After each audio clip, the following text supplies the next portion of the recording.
Mike Winger has done it again. He has outed another false prophet, apparently.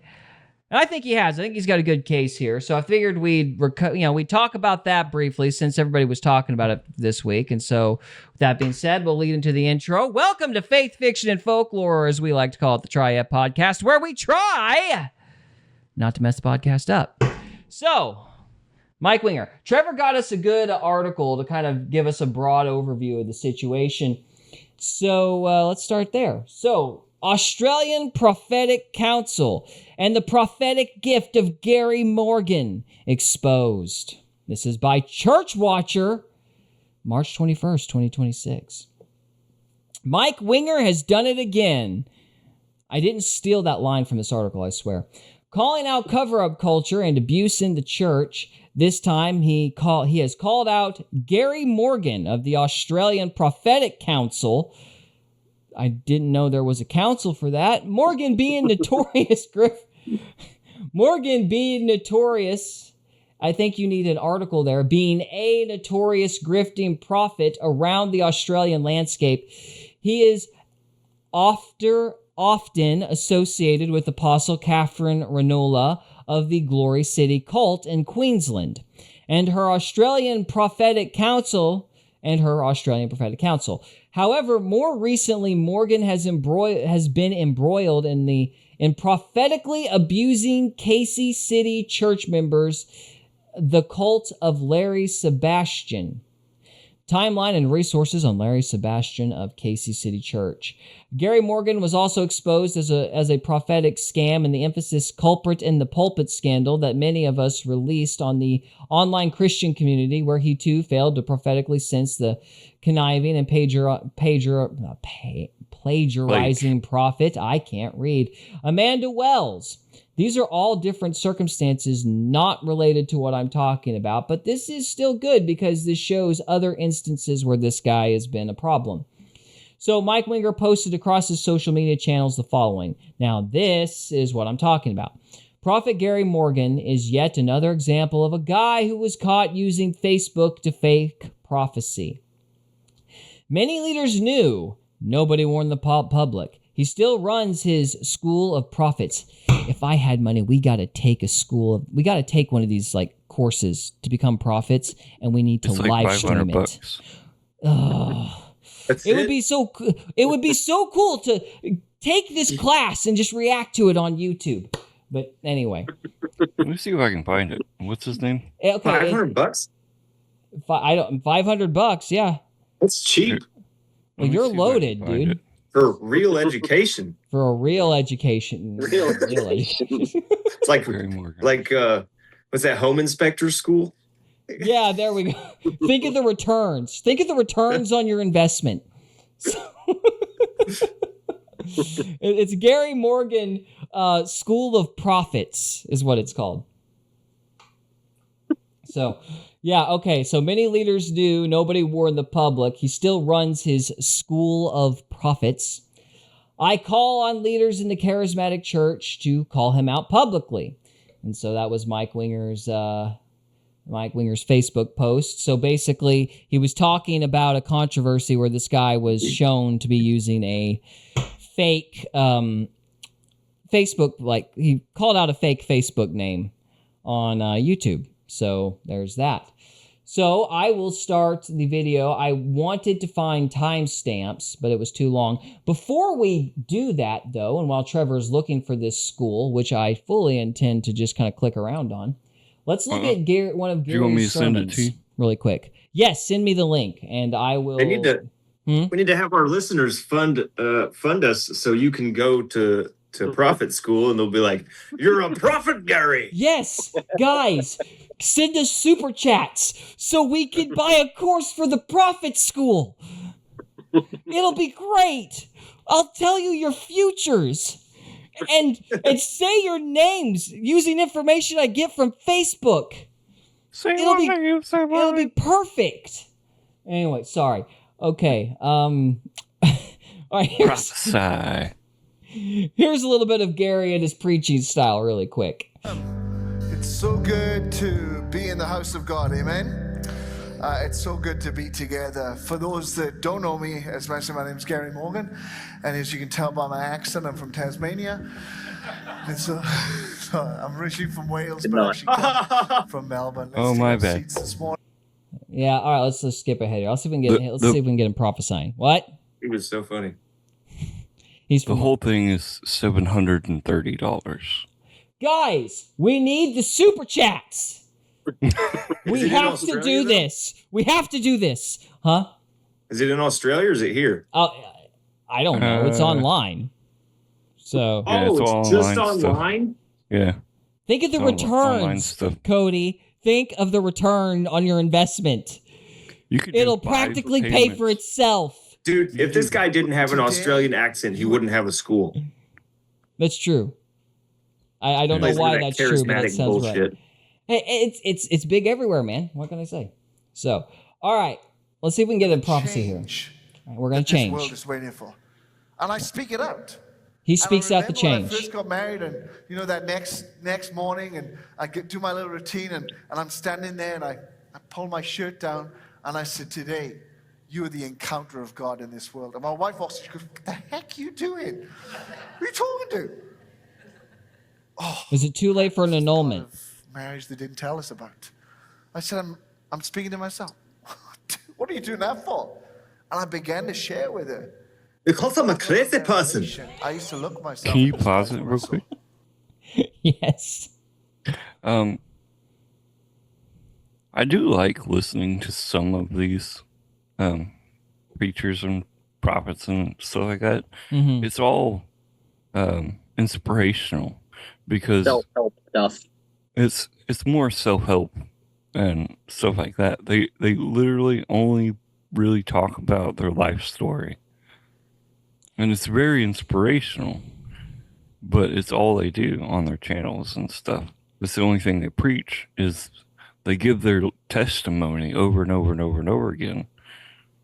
Mm-hmm. And then every once in a while they'll do something And they start prophetic. a school and make money. Yeah. It's basically the same thing over and over again. They just, I like Tony Robbins. He's cool. yeah, they're really awesome and inspirational to listen to, but it's just the same thing over and over again. Well, you know my story on it. Like, I've always been somewhat sympathetic. I went through a period of time where I was speaking in tongues. I never prophesied, but, I think I went to it because of all the demon stuff. I wasn't getting a lot of help, and I was pretty angry, and, I started going and looking for answers, Yeah. and that, running into the charismatic movement was part of that. And, there's things that happened that I can't explain. I'm sympathetic to it. I'm open to it. I think I've been very clear that I've been open to it. I think Kim Clement was legit. I've had to eat crow on Brandon Biggs, So, but I do think there are fake prophets, and certainly I think there are fake prophets mixed in with real prophets. I do suspect that this whole thing, though, this charismatic movement is kind of growing into a problem, and there is something going on. So I guess doing episodes on this is kind of my way of trying to suss out what exactly is happening. But it is fun. What's truth and what's yeah. Like, is it all bullcrap? Like, so say for example, let me just give you my own story, or at least a scene of it, just to kind of give you an example of what I'm talking about. So I've been slain in the spirit, quote unquote, twice. Right? The first time I would consider legitimate. The second time I totally caved under peer pressure. Like, nothing was happening. I was bored, or I was getting very nervous because everybody's looking at you and nothing's happening. And it's like, are you filled with a demon? What's wrong? And so then you lay down. Right? Now, yeah, the second time I'm like, oh yeah, I totally caved. The first time, though, I can't explain the first time. It's hard for me even to explain the sensations as to what happened the first time. It's like some kind of presence, I guess, kind of comes over you, and you get this intention, like you feel this compulsion or like this really strong pressure that's like trying to like physically push you down. And you can resist it. It's not like your autonomy is removed, but if you just kind of give into it, it's going to happen.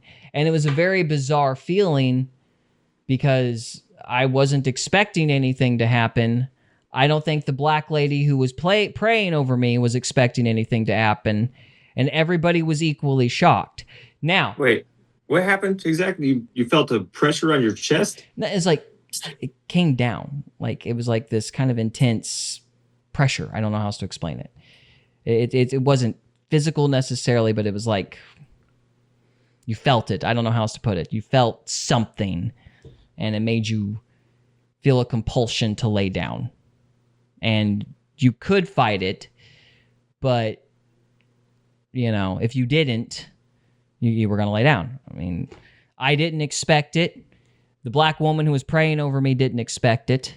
I don't think she did anyway. It's just kind of like the way she reacted when it finally happened. Yeah. The only thing that reminds me of is the when you have like a what do you call it? It's not near death experience. It's like when you have a dream and you're like you can't get up. It wasn't. And you're awake, but Yeah, you're I know not. what you're saying. I know what you're saying, but it wasn't quite like that. It was less intense than that. But again, I have a really hard time describing what I felt. The first time I laid down, you know, it wasn't scary or anything, but it was something that you felt. It was kind of outside of you. And yeah, I mean, I don't have an explanation for it. There was something about that black lady though. Like she knew stuff. Like she somehow had a sense of what was going on between me and Jess at the time. I never spoke to her. I never really interacted with her. I had just came to the church and sat in the back a handful of times. And she just gravitated towards me, started talking to me. Again, I didn't tell her anything about my life or what was going on. It was just, you know, how's the weather? Welcome to church. Glad you're here. That kind of thing. And then whenever Jess finally came, she like, you know, did kind of the same thing with Jess. And she was always like super kind and super supportive. Just it was like she knew something was going on, which she really didn't have any reason to. So why does a new person come to a church? Mm-hmm. Any number of reasons. They need help. Well, not always. Sometimes you just move to the area. Like, you know, at the time, I just moved to South Tulsa. So But you can kind of pick up. I mean, like if you're in a church that you go to every week and you see a new person walk in, you walk up to it and you can kind of figure out whether or not they're in pain or not.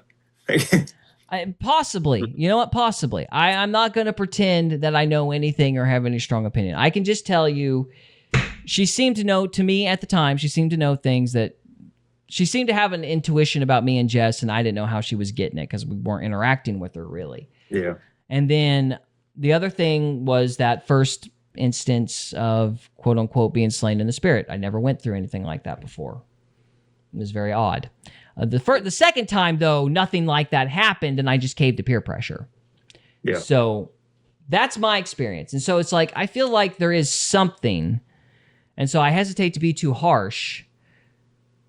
But also, I do think there's some problems mixed in with it too. So I'm trying to get to the bottom of this ideology and what it is. And maybe everything I went through was demonic. Maybe it wasn't God. Maybe it was the devil. Maybe it was the power of suggestion being that strong. Mm-hmm. I don't know. I feel like a tarot reader can give off those same vibes, like they know something that they shouldn't know or whatever. My experience has been, I'll give you another example. I'll give you an example of a faker to show the juxtaposition. So they had a girl prophesy over me at this same church, right? So the girl, they take me into the back, and it's kind of like the first time I've ever done anything like this. And they take me into the back, and the old woman, she grabs my hand, right? And she looks at my hand, and I knew exactly what she did when she did it. She saw the calluses on my hands. And so she assumed I'd been working out, but she assumed I was a manual laborer or something. You know what I mean? Like she thought I was like a farmer. And she was wrong. She didn't know I was like landscaping for Phil sometimes, like 2 or 3 times a week. And then I was weightlifting. That's why I had calluses. But she thought, she was like, she said a bunch of generic crap. She said, oh, you're a plant. I'm a plant. God moves me around and he plants me with people. And I see you witnessing to somebody. You're going to be building a fence with one other individual, you know, and you're going to witness and you're going to set an example for this one other individual. I'm like, you just think I'm a farmer. So that was really obvious. You know what I mean? It's like, I could tell what she was doing then. I don't have anything that clear with the black lady that I met. So that's the difference between the two. Maybe it was intuition, but it probably, the black lady probably just said less words. Possibly. I mean, it's not fair. She talked more to us than that other lady did. Like we spoke to her 2 or 3 times and she just seemed to have a very strong emotional intuition. Like she was very kind to Jess. She's very, very kind to Jess. Listen intently. No, Jess wasn't saying anything. Like Jess was being standoffish. So, because she's like more skeptical about the charismatic stuff than I am at this point. So she's being really, standoffish. You know what I mean? But yeah, the girl, she just seemed to know how to interact with her. So, or at least I mean, again, I could be wrong, but that was the impression I had at the time. And so there was lying and then there was truth, kind of all mixed in with it. And I don't know what to make of it. Sounds like wizardry to me. I'm going to say what I suspect. I think this movement is crap, but I think there are people within it that are sincere. And I think God can use anything where there's real faith. I 100% agree with that. I think that old black woman really believed it. Maybe. And I think that she was sincere. And I think God probably honored her faith by having something approximating that event actually happen. Something approximating getting slain in the spirit actually happen. Sure. I don't think it was for me so much as it was for her. I think he was honoring her because I think she believed it. And I think he does that to encourage people. Maybe some people would say, no, in that case, God is lying. Well, it's like, well, not really, because God can do whatever he wants. And if they ask for him to do a certain thing and he does it, then, well, it's not like they're doing it. He's doing it. And he just did what they asked. So anyway, I think there are people that are genuine believers within that movement, but I do think a lot of the doctrine itself is a load of garbage. And I think there's a lot of charlatans mixed in. That would be my suspicion. So... easy way to make a lot of money. So you're going to have a lot of charlatans flock to that. Mm-hmm. Yeah, apparently so.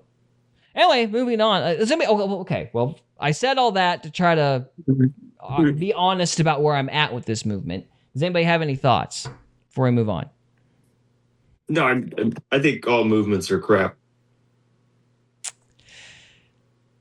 I don't know what to say to that. Possibly, yes, maybe. So, what was it they say in this? Anyway, it doesn't matter. All right, Trevor, do you have anything to say? I don't think all movements are crap, but I actually agree with you, Gary, on, there's a lot of people that believe that it's truth. And that's what we're here to try and figure out what's truth, what's not truth, what's real, what's not real, what's godly, and what's demonic. Yeah. And so we're working on our discernment to figure out what it is, what's what. Yeah. Calix says, I went to Calvary Chapel up till middle school. I think Ray Bentley and his church was telling people to get vaccinated. Then he died. I think he was part of the Illuminati. I don't know. Part of the Illuminati. Well, they double-crossed him. So. Anyway. Okay, they illuminated. So let's look at this Prophecy School. So let's see. We are passionate about raising a prophetic generation deeply connected to God's heart and voice. We believe that... Pay me $700. Yeah, just for the cheap price of $700, you can learn the voice of God. So, Oh my gosh. Yeah, I can't you believe want- people like this exist, man. Calix says, I digress. So, yeah. Okay. So, okay, we believe that through the prophetic, we are to demonstrate his love by restoring dignity, revealing identity, and sparking restoration. We love working with individuals, local churches, businesses, and communities. Hang on. What is Those are a restoring lot- dignity? I have What a no vague idea. statement. It's the word What does any of salad. that mean? Revealing identity, restoring dignity, sparking restoration. Okay, so I'm going to say we're restoring the church. Let's say that's what that means. There's a lot more on what they When you talk do about. when you do a parallelism in sentence structure, though, and you're playing with alliteration, you don't use restoration twice. That's the same word. I just want to point that out. You would say reviving dignity or reestablishing dignity, Of revealing what? identity, sparking What is restoration. dignity? I don't know. That's the ego fluff. I guess it's like so you can feel good about being a prophet again. Yeah. I hear revealing identity and I think he's a tranny, but it's probably not right. So anyway, okay. So, okay, envision confidently navigating through life's various seasons. Okay. Embracing the highs and lows while remaining attuned to his voice and deeply connected to his heart. So, okay, so he's selling the removal of uncertainty. That could be prophecy, it could be delusion. But anyway, what if your current understanding of God and his ways is merely a fraction of the vast knowledge and revelations he wants to reveal to you? Have you ever considered... You know how many times it says in the Bible, the beginning of wisdom is the fear of the Lord is the beginning of wisdom. Yeah. That's not knowing what God is. I think When you say I know what God is, you're fucked. Well, this is very reminiscent of the tree of the knowledge of good and evil, isn't it? God's holding out on you, and you need me to tell you more. Yeah. It's very reminiscent of that, isn't it? I know exactly what God is. It's like, what if your current understanding of God and his ways is merely a fraction of the vast knowledge and revelations he wants to reveal to you? So God's holding out on you, yeah.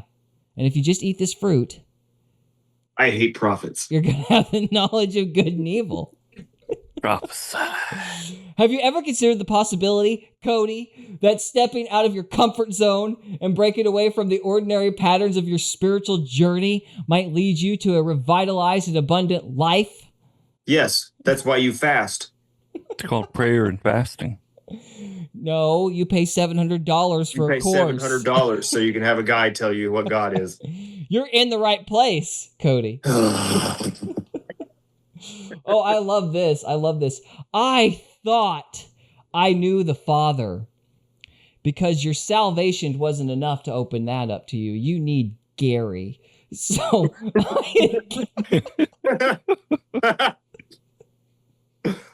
I encountered the Father on a totally different level. I heard Father. Oh my gosh. It's This is Brandon Biggs 2.0, dude. Just I can't. add the article. What is with these people? They seem to think that if they remove the article from the sentence, they sound profound. So let's say, I heard Father, not the Father, or just Father, in a totally different way than I'm used to. The biggest thing I learned was not to put an expectation on the Father. Okay, first of all, make up your mind whether you're going to capitalize Father or He's not. lying. He can't. He's doing that on purpose so he doesn't, because he thinks he's like, if I write the Father in this sentence, it's sacrilegious. But if I if I say it, this way, it's not. He's like a liar. He's a liar. I suspect you're right, Cody. He is lying All right, here. hey guys, Yes. I gotta head out. I gotta go to bed. Greg, great to Okay. hang out with you. Good to hang out with you, man. Yeah, fun, man. Appreciate it. We'll talk to you in a Thank bit. you for See ya. being here. Talk to you later. Adios. So let's see. Let's finish this. The biggest thing I learned was not to put an expectation on the Father, but to expect that the Father will move. Let the Father. Oh, there you add the article. Let the Father heart of God. The Father heart of God. The Father heart. He's just making up words so you go, oh, wow, that's so profound. Oh. Jess, you've ruined me, you English major. I'm just looking at these articles going, make up your mind. Is it the Father? Is it Father? Is it capitalized? I don't know.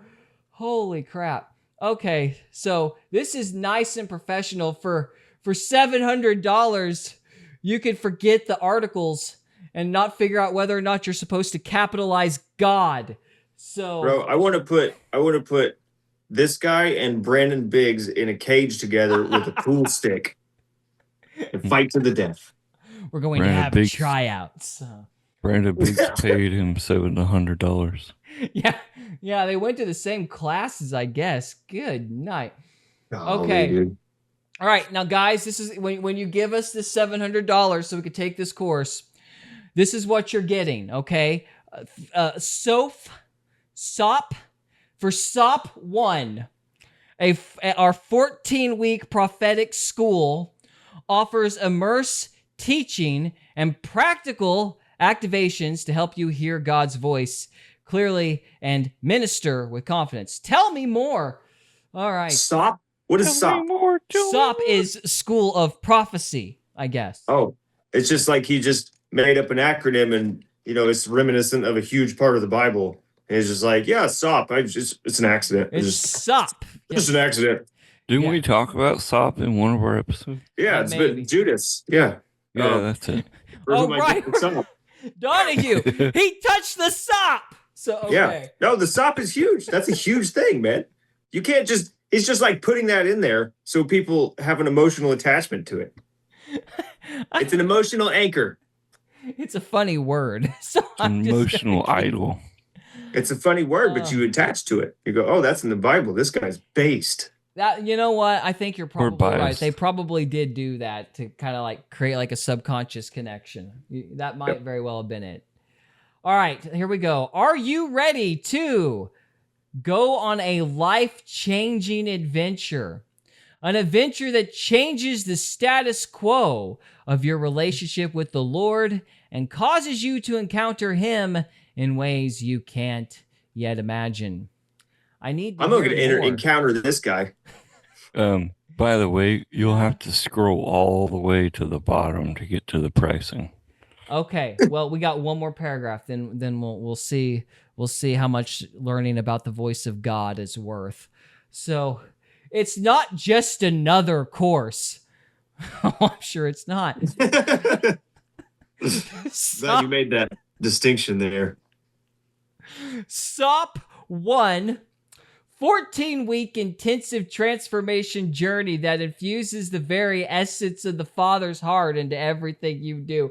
I don't know what any of that means.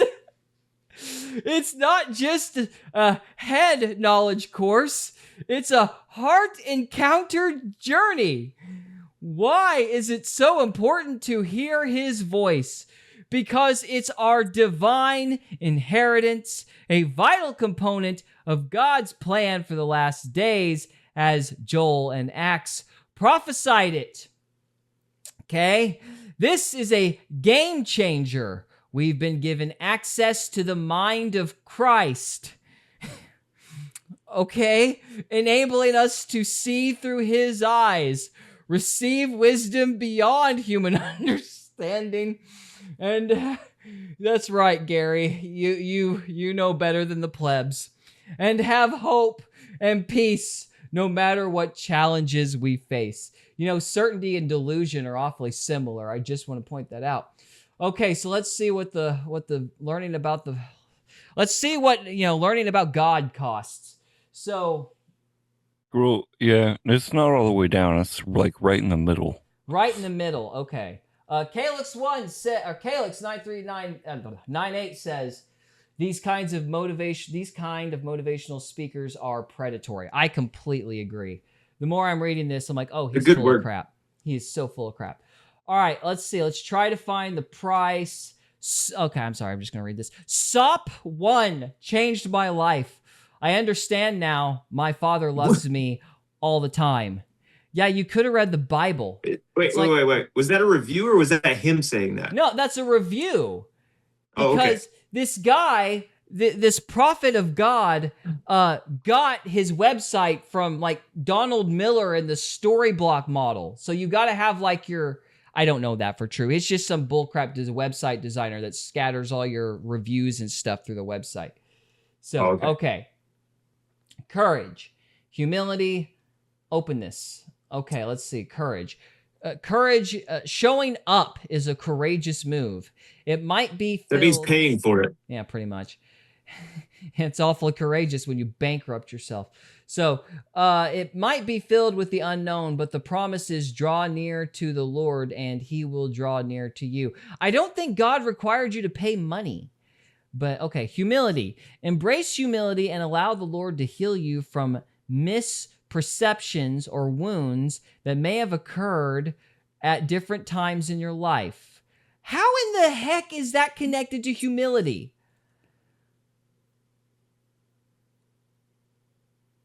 Okay, hang on. That's backwards, isn't it? Yes. That's like double. Well, it's basically like you didn't do anything wrong to cause your wounds. God is going to heal you. I that just seems like okay, look, you should get over trauma, but getting over trauma is not connected to humility. That doesn't make any sense.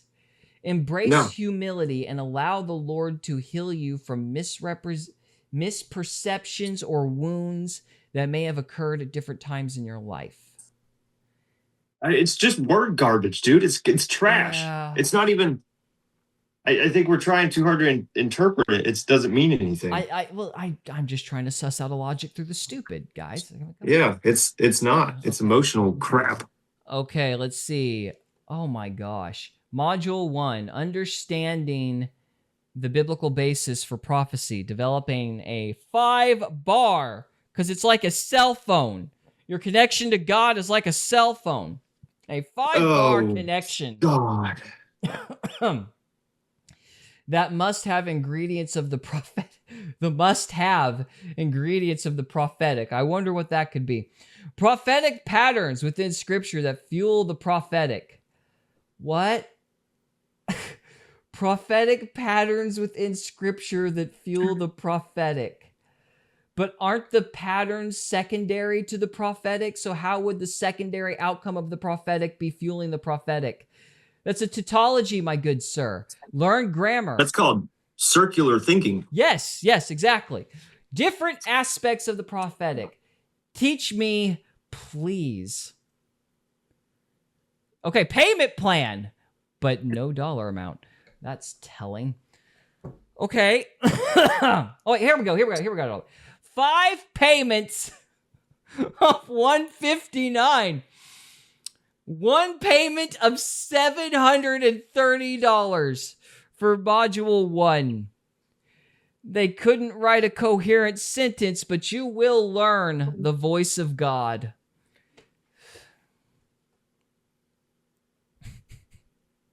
Dude. And to think I felt bad for this guy at different points in the Zoom call. Holy crap. Wow. I mean, and to think they actually get people with this. I mean, how in the world is that even possible? I don't know, man. I want to believe, Gary, but your lack of articles has dissuaded me. Okay, so that's SOP 1. All right, we to go over any of the rest of it, I think would be redundant. Let's look at what Mike Winger has to say a little bit here before we call it a night. It's wild, Gary. It's like the Lord wanted you to get caught. Oh, hang on. I got to change the stupid bar really quick. Hey, I'm still be listening, but I'm going to step away right quick. Yep. We've caught another fake prophet red-handed. This video should prove the case to you beyond any reasonable doubt with tons of evidence and exposed lies. Now, earlier this year, in a recorded Zoom call, I actually confronted this fake prophet and the guys who've helped cover up for him, a guy named Peter, and then more recently, a guy named Alan. Peter, you cannot tell the truth. Whatever. And this goes perfectly with Gary being a fraud. Gary, I am convinced that you are a blasphemer and a fraud who lies in the name of Christ and then demonizes the very Christians who try to hold you accountable. It's disgusting. And Alan, you seem crippled to have the ability to just have the integrity to call out your own people, which is because this is what happens, is what happened to these guys when they stood forward. You've got it. It's nuts. It is nuts. Gary, there's no wonder why you've run with Sean Bowles in the past. You were doing the same thing as him at the same time as him. That call went on for over 2.5 hours, and that will also be part of this video. This fake prophet, his name is Gary Morgan.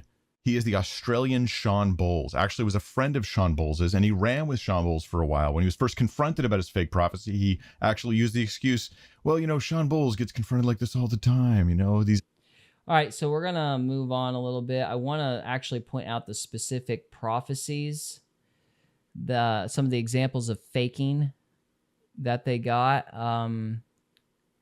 Actually, I think it might be better to start with the people who outed him. Let's move there, because their story is very interesting. So hopefully this gives a good idea of what happened.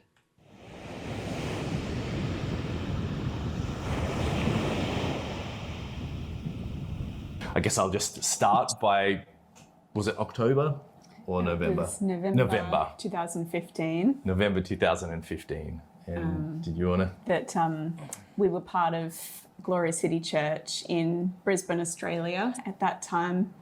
And Nath was working for the church. Doing the job that I loved. And honestly, my two favorite things in the world, especially at the time, evangelism and media and content. So that was my role, and was very blessed in my role.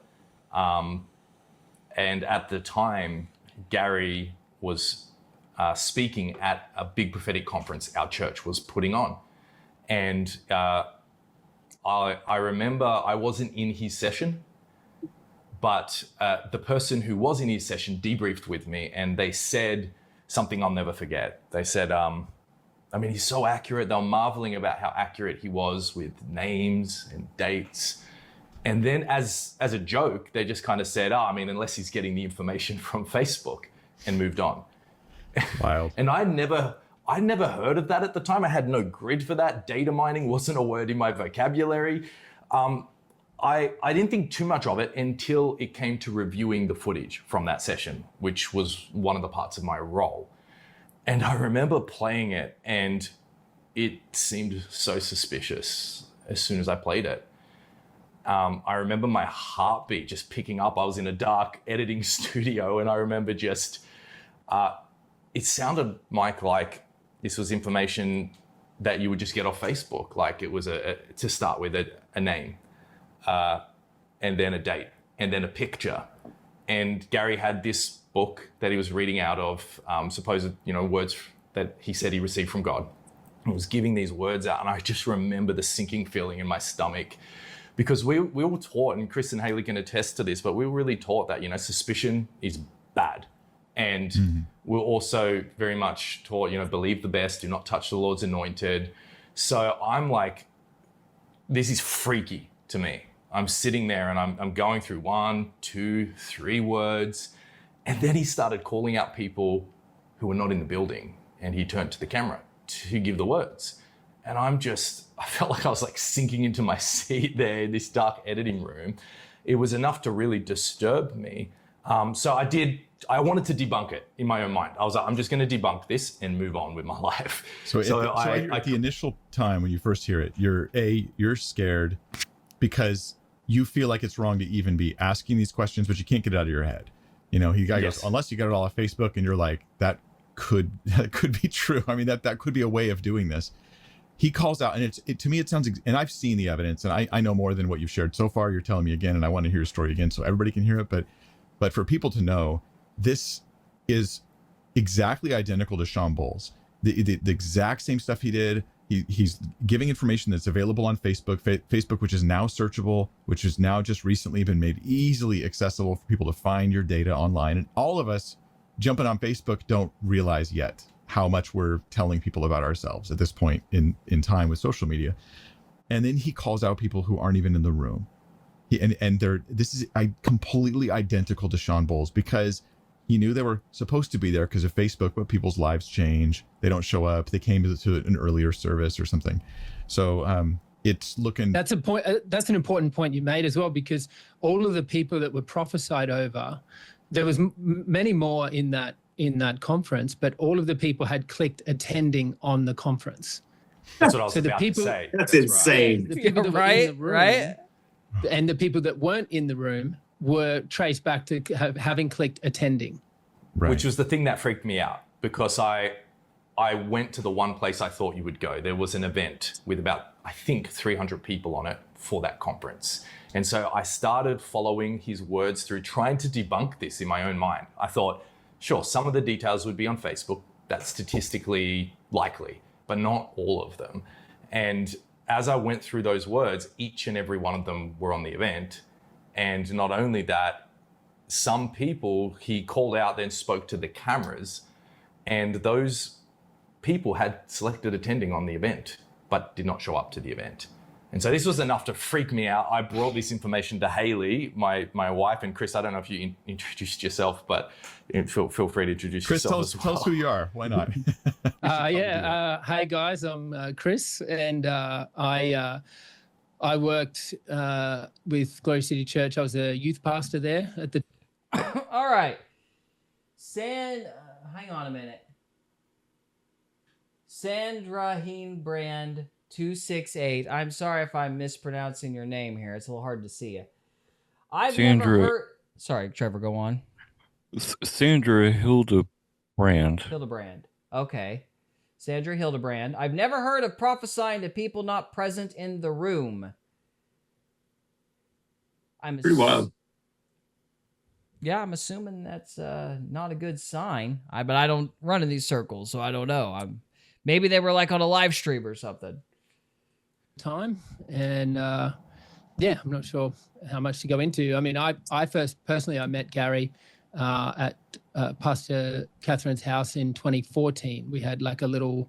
The end is where it gets really obvious. Council round table, and Gary at the time, to me, he seemed, he seemed like always a likable fella, but a standard kind of general. I'd met many prophetic people, prophets, and had a pretty standard, good prophetic gift, but nothing that I remarked at until it was 1 year later, and he came out with, in my opinion at the time, was the most powerful word of knowledge gift I'd ever seen inside of 12 months. This is an exact repeat of Sean Bowles. It's the Australian Sean Bowles is what I'm hearing. Yeah. Wow. Well, I mean, I was amazed, and I was asking him because I wanted to learn. I said, how did this happen for you? You know? And he said, well, I spell faith differently to most people. I spell it R-I-S-K. And I was like, okay. He's like, you just gotta take a risk. It is quite a risk if you're faking it. Yes, indeed, sir. Right. Yeah. So, okay, let's use a couple examples of what Mike says were fake prophecies. So let's see here. Australians don't use this. Okay, so let's do the first example here. This is at 30 minutes.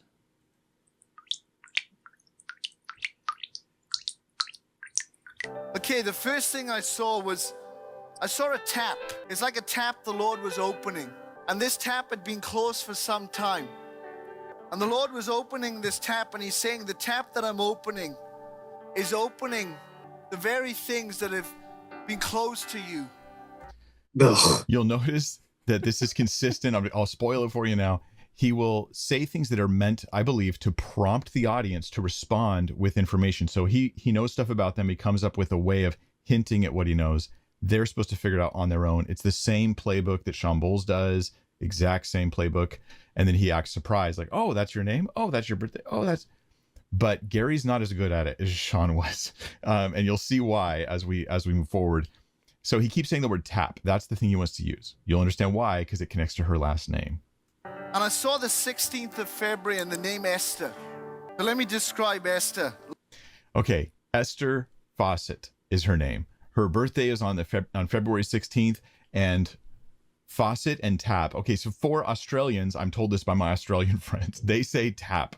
We say faucet. And they let me know this as I was watching this video. I was like, okay, that makes sense. And Gary will say as much later too. This is meant to be a play on words. God's opening up a tap. That's what they would understand, Americans faucet. And she is supposed to be the one that connects the name tap to her name, faucet. I'm a tap. He doesn't, so he will really kind of push it. And you'll see he spills I tapped his the cards, salt. or he shows his cards a little bit. He does this multiple times in these videos. I know you may not feel convinced yet. I've already seen them all. That's why I can speak with confidence. Let me walk you through the evidence, and then maybe you can too. Lord, I saw a guitar in her hand and songs she was writing. So this is easily available info right on her Facebook page, right at the top. Yay! I want to just say real quick, anybody who is in these videos, God bless you. I'm glad and encouraged you had a zeal to know God and seek God and be closer to God. You are not at fault here. Gary Morgan abused and manipulated you based upon the evidence I have seen, and I want to show you too. And it was broadcast around, and it was used to prop him up as a prophet. And your zeal and your desire for the Lord was good, but it's healthy for him to be exposed. And these are the stories we have that can expose that. So don't be too hard on these people, man. I'd be the same. Well, a younger version of me would have been identical in that room, getting so excited that he said something about wings. Wait, oh, what's your last name? Winger? Oh, God's given you wings. I mean, that would have worked on me too at a younger age. And then I grew in discernment, and that is what we all need to do, of course. And so no shame in that, just lessons learned. So let me prophesy over you. I saw a tap that God was opening. And that The face. Okay, tap. he Yeah. was releasing creativity on you. I saw the 16th of February. What's the 16th of February? That's your birthday. Okay. Oh, If God did give you her birthday, that would be beautiful. It would be a very special moment for a person. However, if you're lying about it, you're an evil, sycophantic weirdo who is manipulating and abusing people for your own glory, and you don't care about them. You actually despise them based upon your activities, your actions. Notice how he leans on the word tap, tap, tap. It looks like he's trying to get her to say it. She won't. So finally, he just asks her, what's your last name? Tap. I just saw a tap that was opening. Yes. The tap that's opening on your life. Okay. Even as I'm praying, I keep seeing the tap. Right. oh.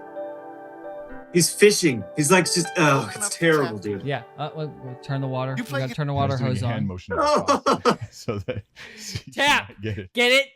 Tap. Huh? It's a tap. A little bit. You write songs? Yeah. I see that tap of creativity. Your name is going to be known, love. What's your name, Esther?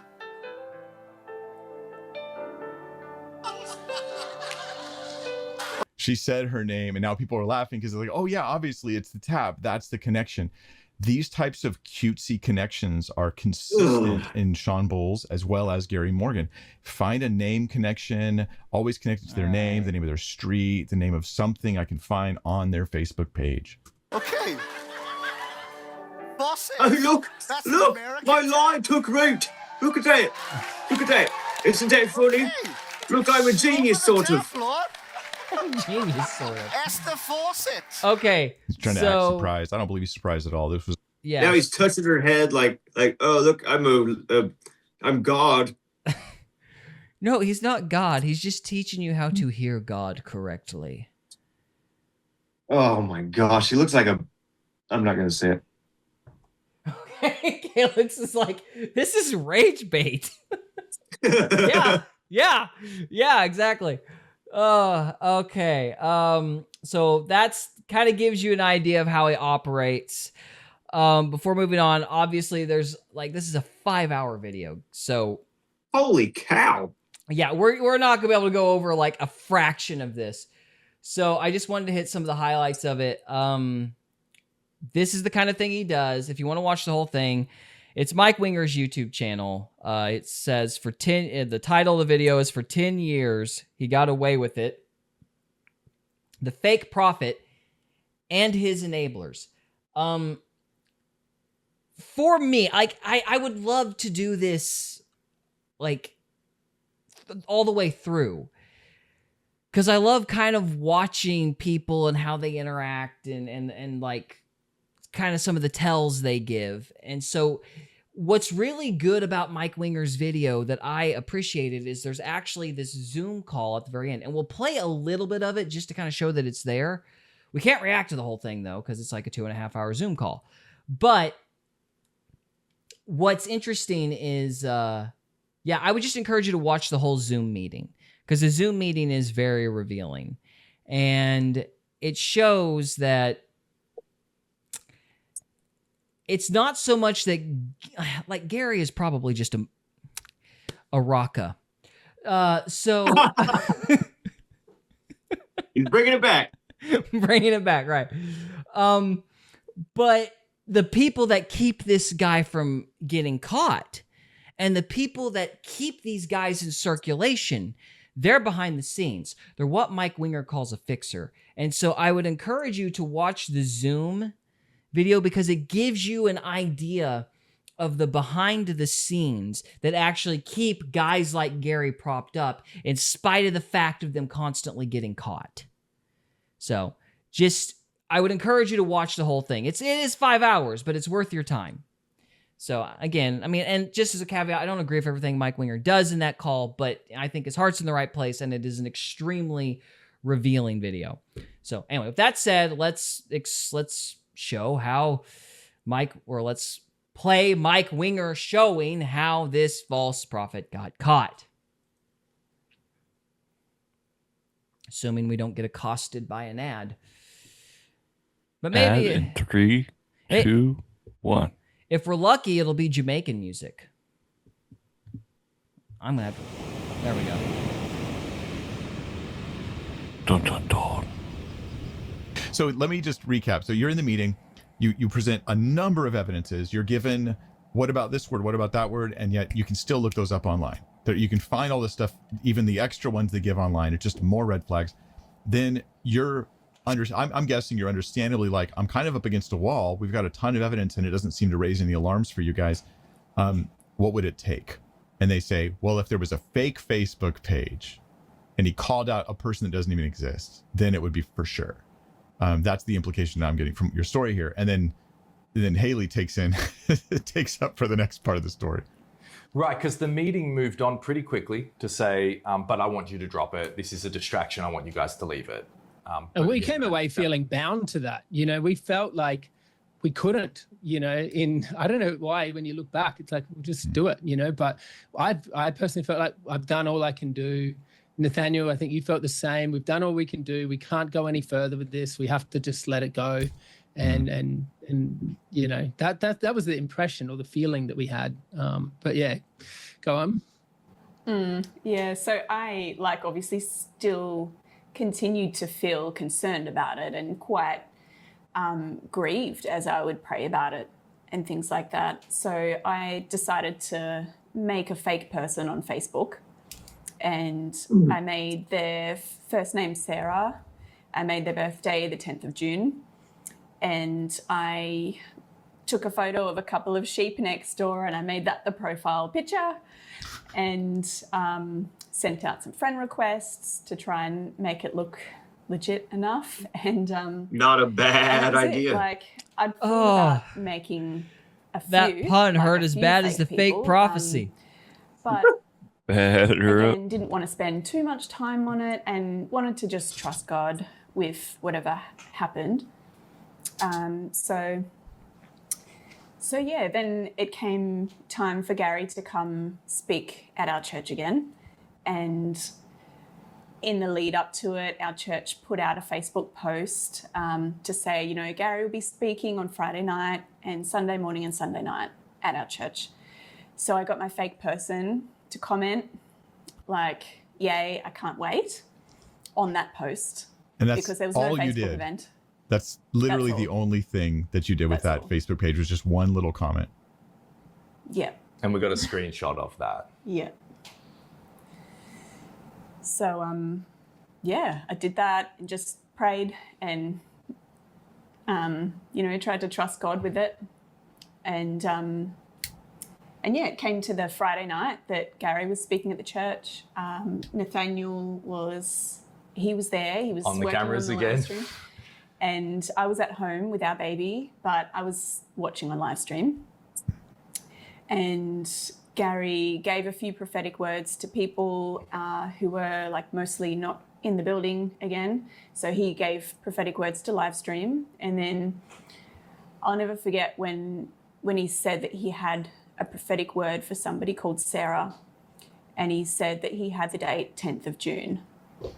And I remember I just like inhaled sharply, like, I seriously, I'll go all night. Even if the next 5 hit nothing, I'll still go for it. Why? Because I've seen so many people changed by the goodness of God. Amen? Yeah? The next one I got was, I saw the 10th of June, and I had my wife's name, Sarah. I had Sarah on the 10th of June.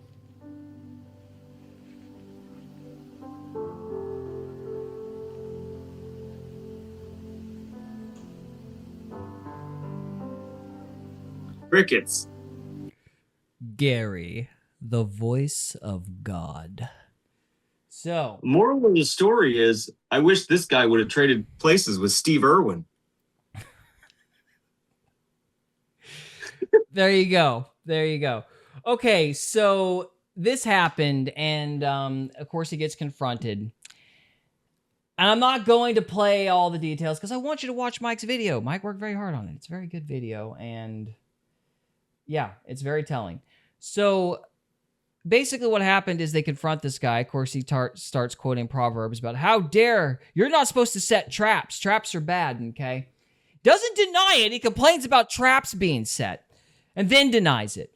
So anyway, so there was that. And then as he's going to dinner with the pastors, of course, the pastors throw these pleb congregation members under the bus because why would they defend their own? They've got a big ticket profit to bring in, sales or whatever. So everybody's pressuring this family, this man and this woman that you saw. And while he's having dinner with the pastor, who've already been giving these guys a hard time, he gets an email. He gets an email from this Sarah person, which obviously isn't possible because it's a fake account. But he's like, see, the Sarah person's real. They lied.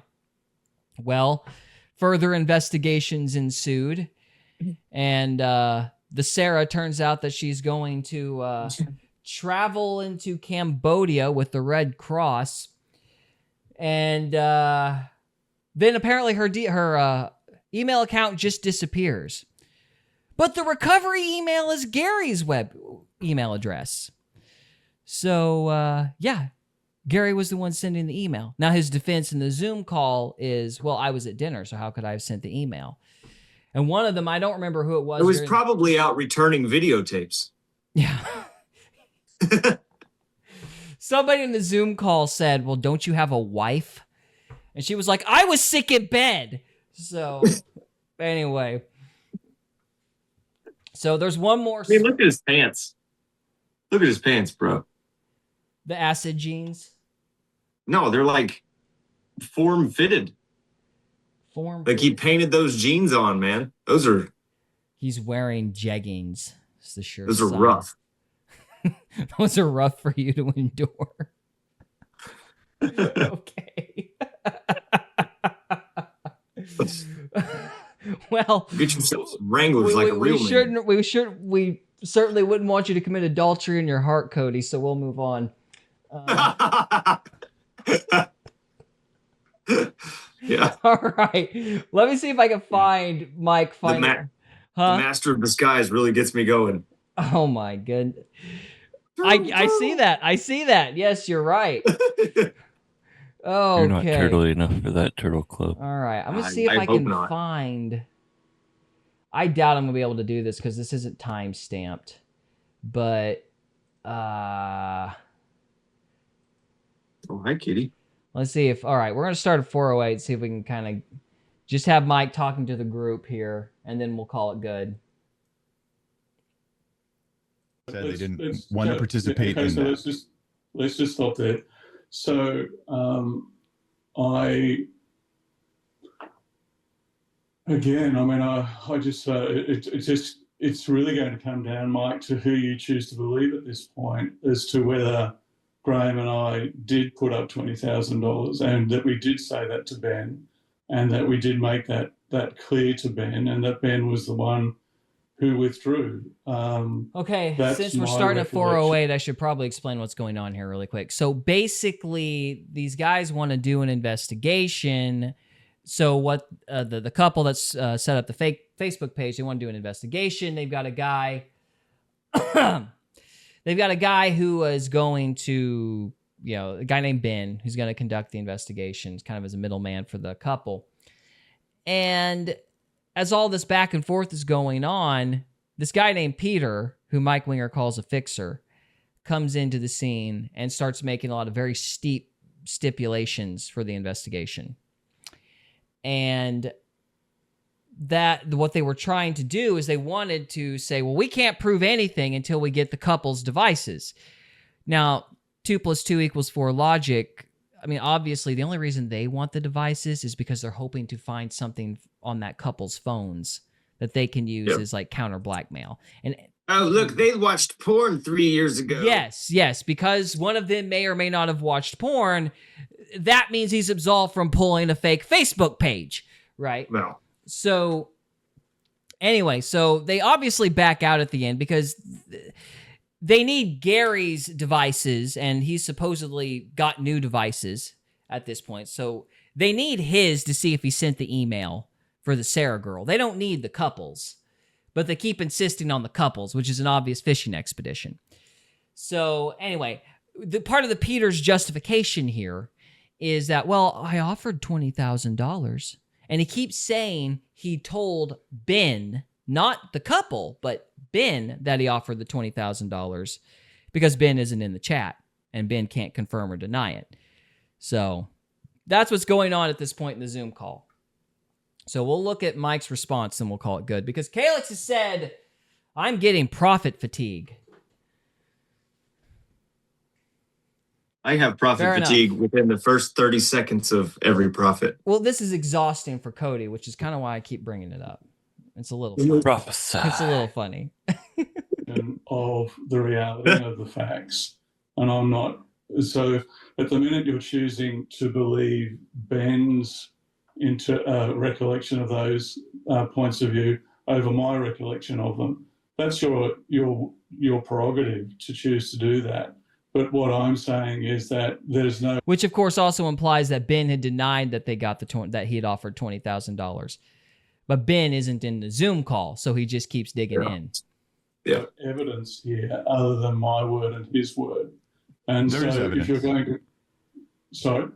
There's evidence. Evidence than of the just your word. $20,000 being offered. Yeah.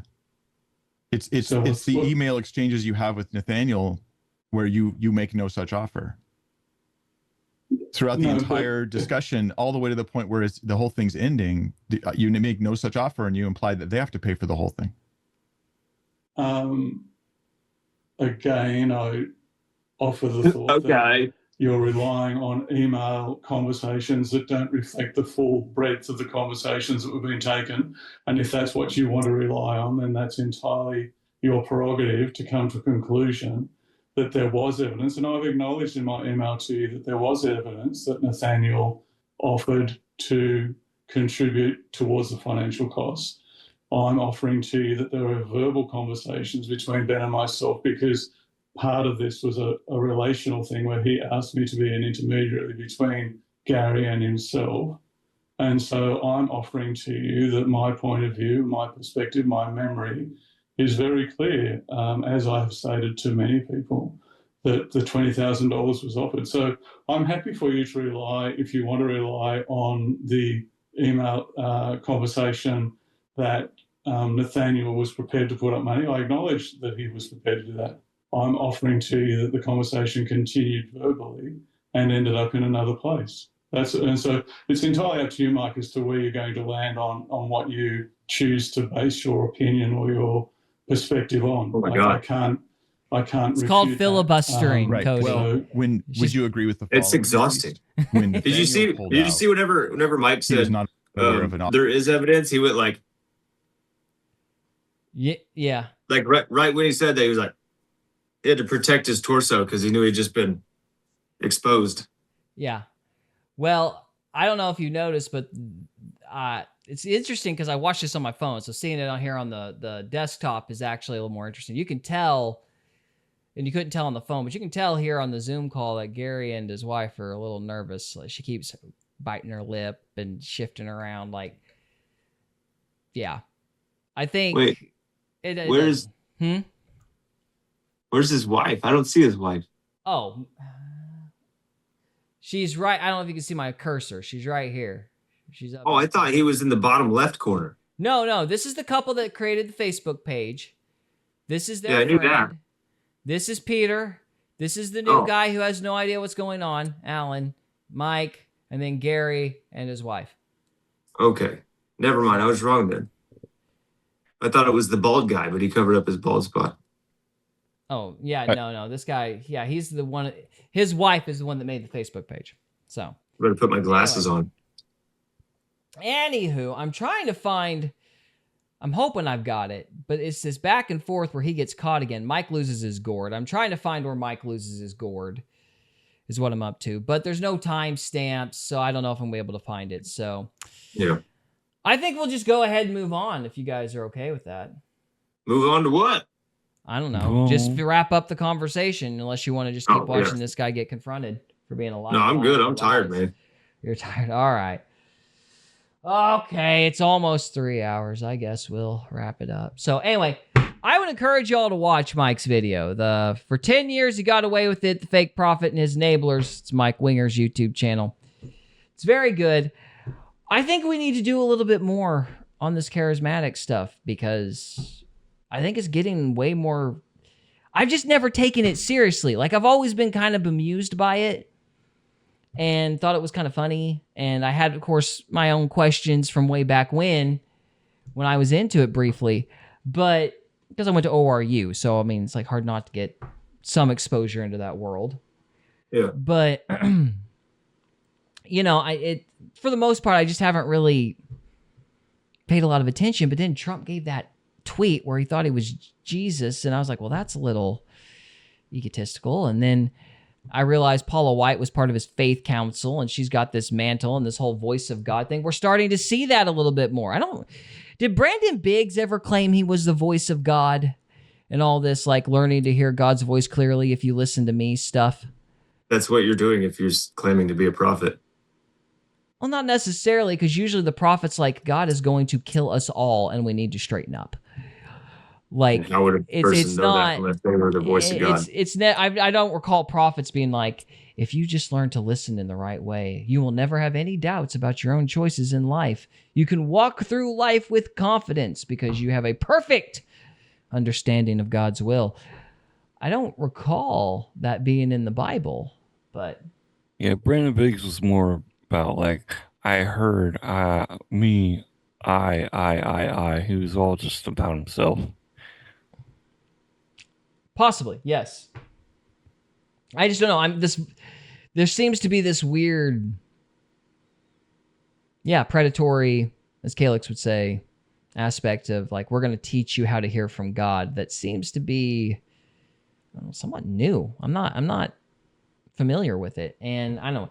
Point is, I'm wondering if this charismatic movement's gotten into the White House because of Paula White, and I'm wondering if this is feeding into some of the White House's attitudes. And I only even bring that up because I'm starting to wonder, maybe I'm wrong about not taking the charismatic movement very seriously. Because I just haven't in the past. And I've always kind of considered this prophecy stuff and the speaking in tongues stuff. It's like rib issues, as my dad would say. You know, it's like these are peripheral things that really aren't that important and they don't really matter. And so maybe it's real, maybe it's not. I don't know. But I just seem to be with Mike's stuff coming out and with the stuff with Trump. It just seems like these guys are just like everywhere, and it's just more and more and more of them. I'm like, okay, maybe they have way more influence and are much more of a problem than I thought. What do you guys think? I think people need help seeing through this crap, but it exhausts me. Why does it exhaust you? I think it's a very interesting reaction. Why does it make you so tired? Because it's like I'm digesting lies, and I know I'm digesting lies, and it's feels like a waste of time. It's like listening to music you hate. Ah, I can see that. I can see that. It takes a lot of calories, man. Yeah. Gotcha. Well, so what do you think we should do? You think we should keep covering this to kind of, because it seems fairly obvious this stuff is a bunch of lies, but apparently it's not obvious to everyone. I mean, I get catharsis from making fun of these people, but I realize that's not always the healthy. Yeah, and I think that's why we stopped, because our YouTube channel grew kind of fast when we started going after these guys for a while. But we stopped because I didn't want to do that. Like, I didn't just want to. Yeah, I mean, you can't base your channel off of being against something else. That's silly. Well, yeah, you can't just sit there and feed the beast with this algorithm stuff over and over again. I never thought that would be a good thing to do, but I'm just like, as time goes on, I just keep seeing more and more of it. And it's like, okay, well, are these guys like really a problem that we need to start like dissecting, or is it like, I mean, that's is it because the algorithm keeps talking about it? That's why I take the approach that they're all full of shit. All prophets are liars. Like, so then people hear that and they're like, oh, well, I should probably pay attention to what the prophet I like is saying. See, I don't know if that's true. I don't know if all prophets are liars. Like, I maintain that Kim Clement absolutely gave a true prophecy when he said that Trump shall be a trumpet. I think that was real. He did that before Trump. I think Trump has operated as a trumpet, and i.e. in terms of a great awakening. It corresponds with other prophecies that Kim Clement gave about there being a veil over the people and it being lifted. And all of that stuff happened like after the guy died. Yeah. So I'm like, okay, there has to be something. And I think one thing that bothers me is you've got this fake prophecy. Okay, he clearly pulled a fake name. What does that say about the other prophecies that are right? Like, I think part of my issue is I do not understand what these guys believe exactly to even be able to like refute it. And it's hard to get a straight answer because it's like, for example, Paula White. I was watching a video on Paula White because I'm trying to figure out who this woman is. And when I was trying to watch a video about her, the guy would not say what the charismatic doctrine was. He would quote mine her. He would cherry pick a quote from her. And then he would say that she was saying A, B, or C. And then he would refute it. And I'm like, yeah, but if you took that out of context, you're refuting a straw man. Because I know they do that with Joyce Meyer. Like with Joyce Meyer, they always accuse her of being a prosperity preacher. Like, if she's a prosperity... I've watched that woman my whole life. If she's a prosperity preacher, then any doctrine about tithing is prosperity preaching, because all she really says is that God will bless you if you tithe. I've never heard a preacher say anything else. Dave Ramsey says if you tithe, God is going to be good to you. If for no other reason, then you're going to learn how to better budget your money. Like, all tithing doctrines are in some variation a prosperity doctrine. Your God is going to bless you if you keep this old Jewish commandment. Regardless of whether it's true or not, that the structure is the same. And I have never heard her say anything on par with anything like what Kenneth Copeland says. That whole seed money concept where it's like, I need money for this plane and you're going to give me this money so you can get rich later on. Like, she never does anything like that. But people consistently quote mine her because she runs around with Joel Osteen. And because she's friends with Joel Osteen, I guess that means she's bad or something. And they say I disagree with that. But they say she's a prosperity preacher when she's not. If anything, like if I were to condense like 70% of her sermons, it would be get over it. man up. That's not consistent with the Kenneth Copelands of the world. Her main core tenet of her, I guess, ministry would be, forgive the people that abuse you because bitterness is corrosive. And you're not doing yourself any favors. Like, that's mostly what she talks about. She may have said something like, you're going to be blessed if you give money during an altar call over the last 40 years or however long it's been that she's been in charge. But she's been in ministry. But that doesn't mean she's a prosperity preacher. So I already know that these guys tend to take people out of context and call people fake preachers by quote mining. And so I just kind of wish, so when this guy's like pulling quotes from Paula White, I don't know whether or not to believe them. So I just kind of wish there was a way to like effectively, or I guess I should say, I'm having trouble figuring out what these charismatic people even believe. Do they believe that one fake prophecy makes you a false prophet? I don't know. I know that traditional, like reformed-oriented denominations do, but I don't know if charismatic people do. And if they don't, why not? And so I feel like I need to learn more. I'm getting aggravated. Charismatic people? Huh? Do we know of any charismatic people that we can interview? Not anymore. I used to back when I was in Oklahoma, but I don't know them. It's been years since I've talked to them. I never got any of the particulars. I will say I read Oral Roberts' book that you're supposed to read in that college, and I found it very bitter. He really... he did things I didn't agree with. Like, he played semantic word games with the phrase grace, with the word grace. He would say, like, because grace is obviously God, giving you something you don't deserve. Well, these clowns would sit there and go, grace doesn't mean God's going to give you something you don't deserve. Grace means God is giving you the grace to do the right thing. Which is that's not grace. Yeah, it's a stupid. Anytime you see crap like that, people are lying. Like those kind of rhetorical tactics are dishonest. So anyway, so I'm just frustrated. Calix says, "Oh, you know who else is king of rage bait? Troy Black." I don't know who Troy Black is. Next week. Troy Black. Okay, we can look at Troy Black. We can do that. So I'll look into him. So anyway, so that's my thing. I don't know. I'm trying to figure out how to deal with this whole charismatic thing because it seems to be just a bigger and bigger thing, and I never really took it seriously until the Trump tweet. The Trump tweet was like, I don't know. For some reason I made some connection with him and Paula White.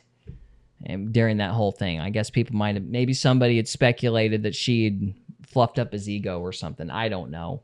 So, okay. Calix is going, no, now, do it live. No, I said I was tired 30 minutes ago. I'm going to do it. I'm getting off. All right. Your wish is our command, though, Calix. All right. We'll see y'all next week. All right. See you, man. You have a good night. We'll see you. Bye. All right. Troy Black. He's got a YouTube channel. All right. Who is this guy? Daystar. God is showing. Okay. I'm finally showing what God told me about Daystar. Hey, while you're doing that. Yeah. My bladder is full. Yeah. I will be right back. Okay. All right, man. You go be right back. I will take a look at this. He's going, haha, yes. All right. Let's take a look at this. Who is Mr. Troy Black? But first, we got to answer a YouTube question. Which one of these beverages have you seen online video advertising recently? None of the above, and I don't care. Okay. Hey, y'all, this is Troy. So I have a couple prophecies to review today. These have to do with the Daystar Network. This is going to be very difficult for me to share, and it has been a very difficult week, not just for this reason, but other reasons as well, which I won't get into. Okay. But I am doing my best not to come as a judge, but to come as an impartial messenger. You're wanting me to go... The Holy Spirit has asked me to do. You want me to go to his YouTube channel and then just go to his videos list, all right? Oh, we might get sued. I saw something. What I saw coming. Let's do this is coming soon. Oh, we got two good options. Let's look at this one here. God showed me an oil pipeline. This is what I heard April 9th. And an explosion. Oh my goodness, what is gonna happen? This is what I heard April 9th.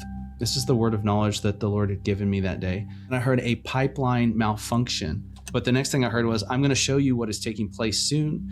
And then I heard the phrase, an explosion. Okay, let's see. You don't even have to watch his videos. His homepage. All right. Well, he says there's an explosion in the east. So I guess his channel is entirely comprised of I saw this coming. This is coming soon. What else is on its way? I saw it happening in summer. The biggest hopes. I saw this coming. Prophetic update. A truly shocking prophecy. 6 prophecies occurring now. Okay, I gotcha. So this is just all the same stuff over and over again. Yeah. Click on his videos list. All right. Let's see. 5 years. Same blah, blah, blah. Major warning. I saw this coming this spring. A very sad warning. I saw this coming in 3 months. 3 months ago. Ooh, this ought to be good. Let's see if what happened 3 months ago happened.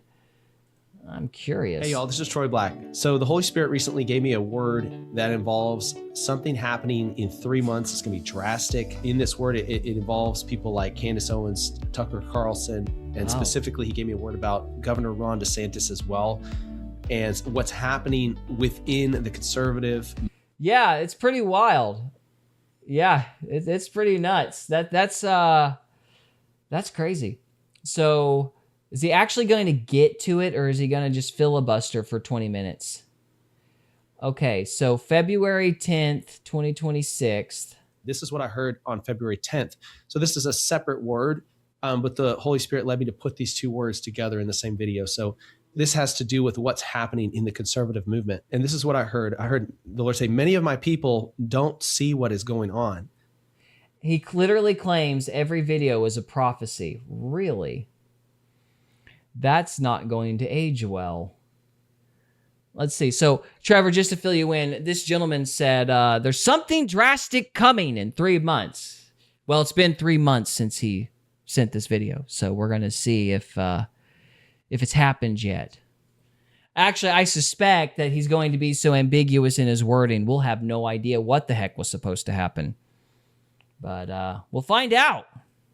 He said, if Trump had not made it into power, 4 years from now, they would have tried taking your liberties from you by force. When are they not if you doing did not that? agree with the system. Then I heard, I'm in control and They already watching tried over that. every little thing that takes place. Uh-huh. So it's just a good reminder that, we don't always have to like, somebody that God puts into power. Maybe you're a huge Trump fan, maybe you're not. Okay. But that doesn't change the fact that, when we quiet ourselves and we are still before the Lord and we say, Lord, what do you want me to do politically? Who do you want me to support? Who do you want me not to support? That he wants to lead us and he wants to give us names. He wants to give us direction. He wants to show us what to do. And that's not always going to line up with our first choice, right? Uh-huh. Sometimes it will, sometimes it won't. Yes. But he has a reason. So if he's leading, All right, they are moving on. swallowing whole what they hear. And then the next thing I heard is the Lord said, this is people like Candace Owens and Tucker Carlson. How is that a and many others as prophecy? We well. already that's an Then I heard, opinion. They intend evil, though they think they present good. They intend evil, though they think they present good. Well, how? We've seen this before. Hey, you remember when Brandon Biggs did this about OSAS? Yeah. Yeah, He's just another Trump prophet. Yeah, Brandon Biggs was like, you can lose your salvation. I saw it in a vision. Okay? And this is the same crap. It's like, yeah, this is my opinion about Trump, and it's justified because God told me, because it's a prophecy. It sounds, honestly, I'll bet you could get on Biggs's channel and find almost the exact same reading. Yeah, probably. Maybe a few of the words are jumbled around. Yeah. Okay, man, I think we're good. What do you think? I think we've made our point. It's like, Agree with me, because I saw it in a vision. Prophesy. Well, I was looking at my subscriptions. I'm looking for. I listened to an elderly gentleman, Uh-huh. and I'm trying to find him. He sounds more prophetic than any of these other guys. I'm trying to find him. Uh-huh. Unknown Prophet. What? His channel's called Unknown Prophet. Unknown Prophet. And okay. He just seems more humble and down to earth. Okay. Well, we will cover that guy next time, all right? Because we got to get off here. Okay. I think Cody rage quit on us, so we probably need to go. He's a little tired. Yeah. I'm a little tired myself, yeah. Calix, appreciate you, man. Thank you for hanging out. And we're going to go ahead and let you all go. So with all that being said, had a good time. So thank you all so much for watching. We'll see you next time.